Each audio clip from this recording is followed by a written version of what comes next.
thoroughness as well in whatever we learn also matters. The companions would say when we learn 10 verses from the Prophet ﷺ, we wouldn't go back to learn additional 10 until we've effectively understood those 10 and we've also put them into practice. Nowadays, it is learning by certification, qualification.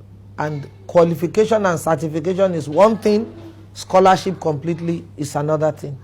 So my suggestion is, yes, just as the verses of the Quran have what we call sababun nuzul, I mean causes of revelation, which if you interpret those verses in the light of the causes that prompted their revelation, you'll be able to put the verses in some clear context. For example, Allah says in Surah to Muhammad, فَإِذَا لَقِيتُمُ الَّذِينَ كَفَرُوا فَضَرْبَ الرِّقَابِ حَتَّى إِذَا أَثْخَنْتُمُوهُمْ فَشُدُّوا الْوَثَاقَ وَإِمَّا مَنًّا وَإِمَّا فِدَاءً حَتَّى تَضْعَ الْحَرْبُ أَوْزَارَهَا. When you meet the unbelievers, فَضَرْبَ الرِّقَابِ, strike at their necks. With what? Sword. حَتَّى إِذَا أَثْخَنْتُمُوهُمْ, till you have thoroughly subdued them. فَشُدُّوا الْوَثَاقَ, tighten up against them. I mean, be very intense in terms of the pressure you exert on them. And when you have thoroughly subdued them, وَإِمَّا مَنًّا, you can then decide to be benevolent or generous and then set them free without any price.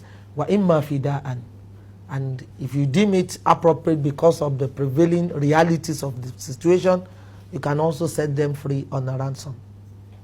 This is a verse that was recited by the Prophet and the companions, but we never had it on record a situation where the Prophet was going on the street and met a companion and then struck at his neck. None of the companions as well ever did that, killed a person just because the person was a kafir.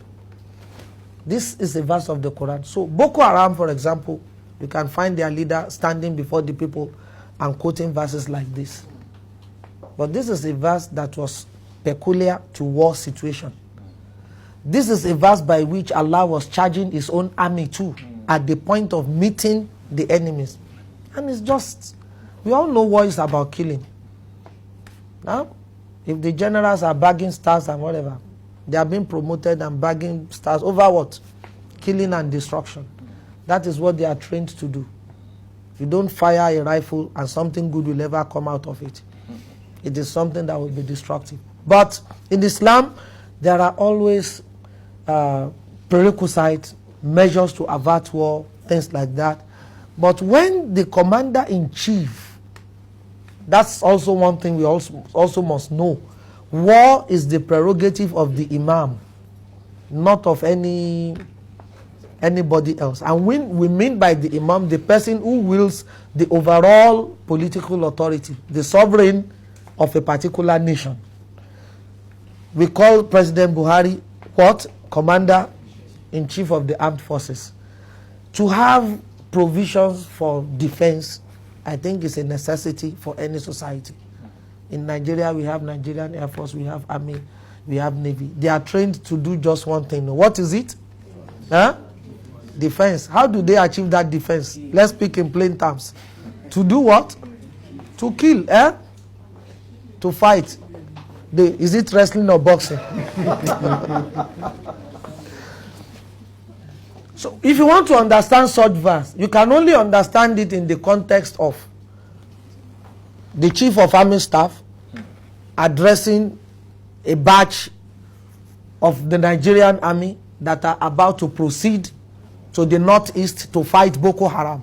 And is now telling them, always up your game, be on top of the situation, you must not delay, be the first to strike, things like that. That's what you should expect him to say.